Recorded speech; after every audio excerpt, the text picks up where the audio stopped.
All right, now that you have your letters all planned out with the depth and your cast shadow that we kind of fictionalized a little bit, we're going to start coloring it after you trace it onto your final paper. And the tracing, again, needs to be nice and light. And remember, it goes in the opposite direction. Let me move that out a little bit. It goes, the your pre-sketch goes in the opposite direction of your final. And you can see we're going to talk about color in a second. Now, before we do that, we have to realize that we're still thinking about where the light's coming in. Okay, on this one, the light's coming in from this side because our shadow is over on this side. Very much like this very simple cube that I drew that we've done in the past.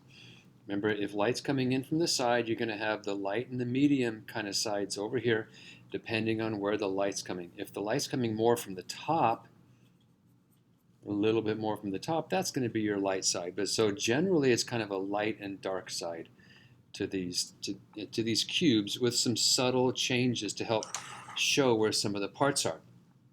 That's what we're going to get into. And I want to show you these. This is really a good sample of what you're going to be doing.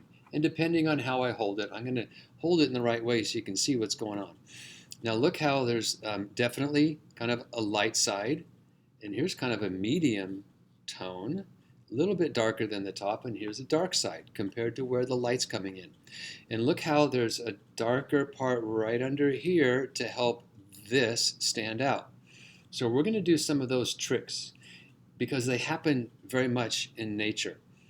See the little shadow right under here? I mean, this side and this side are the same, right? They're both kind of parallel to each other, but we need to do it a little bit darker back here in order for this part to kind of stand out. We're also going to see some undersides of things, something like that, where now this side this plane, this flat surface, is a little darker than these two, right? But then this side is even lighter than those two. So there's always kind of a light, medium, and dark. Okay, we have to really kind of believe that and understand it. Now, if there's a surface that's round, you are many times going to have this value that gradually changes. Look how it's dark down here and it gets a little bit lighter up here as it comes up toward the light. Also, check this out. It gets a little bit lighter right under here because then there's that darker part right next to it. And again, it's all relative. That's just this bottom edge with that reflected light. It's just a little bit darker. I can even push it more. See that little light glow under there? Look right here. See, if I take this little paper towel, see the light kind of hit that underside? And it even brings it out more. Check that out. And then it's darker back here to allow that to happen. On the inside of some letters, you're going to have two different tones. Let me see if I can make that look better. Here, that's a little better right there. These two, that inside part might be lighter or darker than this inside part.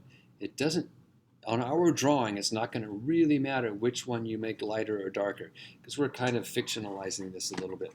All right, now here's how you go about it here. But no, this is all based in reality, what I ask you to do. All right, so you're going to use your color pencil. You can use whatever colors. And I'm going to ask you to think about where the light hits. So on this M up on top, the light hits on the front side of the M. So we're going to use our nice shading rules. That's just implied every single time. And I'm going to let this front of this M be kind of the lighter tone. So you have to pick two colors that is kind of a light and dark. Okay, a light and dark. So we can kind of get where the light hits and where the shadowy parts are. So I'm going to use the lighter blue and violet. So the violet on the dark side, you press pretty hard and you carefully try to make that pretty flat. But now here's where the tricky part comes in, and I just stopped right here so I could show you. Very much like how some parts overlap each other, this violet overlaps that violet. Now I'm going to get in a little bit closer. So I have to think ahead, and I'm going to let this violet right here get a little bit lighter because I've already gone nice and dark right behind it. So I'm going to let it just get light enough down toward this edge. It's still going to have some color, but it's definitely going to be a little bit lighter. And I'll show you a couple samples that I have here, and there will be some samples on a slideshow in Classroom. So I'm going to make sure to go nice and dark right here. Then as I go this way over toward this darkness, I'm letting it fade away. So that little glow under there will allow these two violet colors not to just blend into each other. And the same thing happens wherever there's kind of a corner.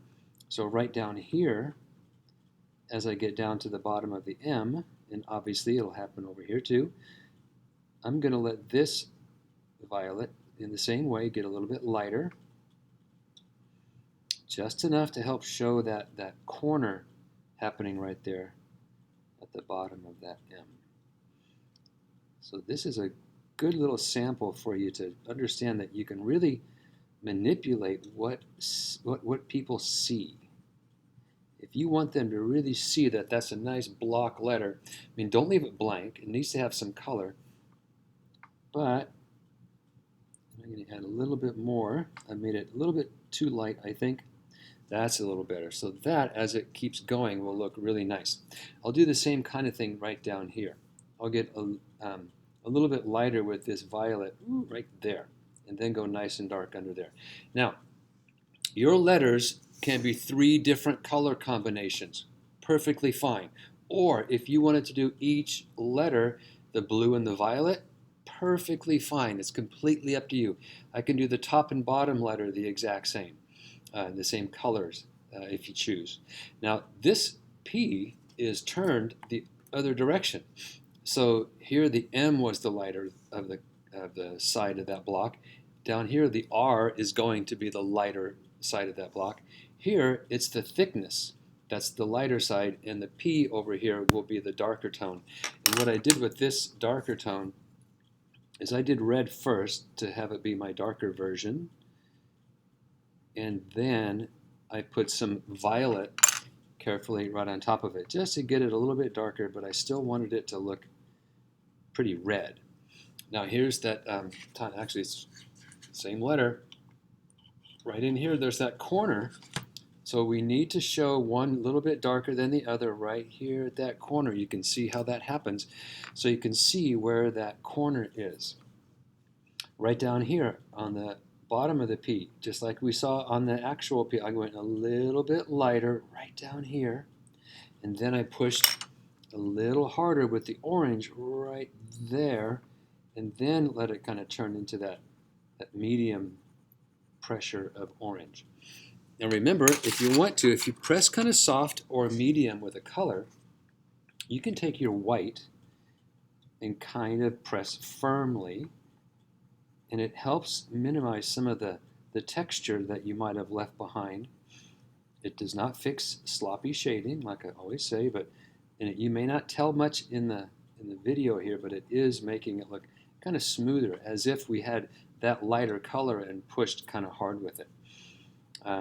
So that's how you're going to do the letters, and I'm really going to strongly suggest that you only color the letters, the light and dark version. And here's a few samples before we do anything else. So the next video will show you some things that are on these 2 samples. So just kind of ignore the outlines, ignore the background, and just look at the color choices. You can see here on the S how we went a little bit lighter right down here on that curve of the S. We went a little bit darker here, and then just a shade lighter. So these 3 parts of the dark blue don't blend into each other. Okay, here's another one. It has a couple of good little things on it. See, this underside of the T is a little bit darker than the 2 sides here. Even though they're all green, you can manipulate the darkness. There's a little bit of extra shading right here to help that look like a little cave going down inside there. There's a little extra darkness right here to help that look like it's a little more of an overlap. Now, if you want to, if you want to use black, only use it as a little accent So if I wanted to make it look a little bit deeper and darker, maybe inside this corner right here, then I could use a little bit of black. Maybe let that fade away. And that'll just bring out all the overlaps, maybe a little tiny bit right here. I'm not pressing super hard, just enough to make a little, maybe a little bit right there. If I went a little bit too dark on the purple, I could put a little bit of black right there. And again, let it softly fade away. So let the black be just a color that you use just to include some shade, a little bit darker quality to it. All right, so hopefully next time you see this, I'll have more of it done, and then we're going to talk about the outlining and the backgrounds, and you're good to go on the letters. Again, any color combinations as long as it's kind of a lighter and darker color. You don't have to do two blues. I could have done light blue and then a dark red. They don't have to be the same family of colors or analogous colors. You can do what you want as long as it's kind of lighter on one side and it has the darker part on the other side, and really watching out for when the same color bumps into each other.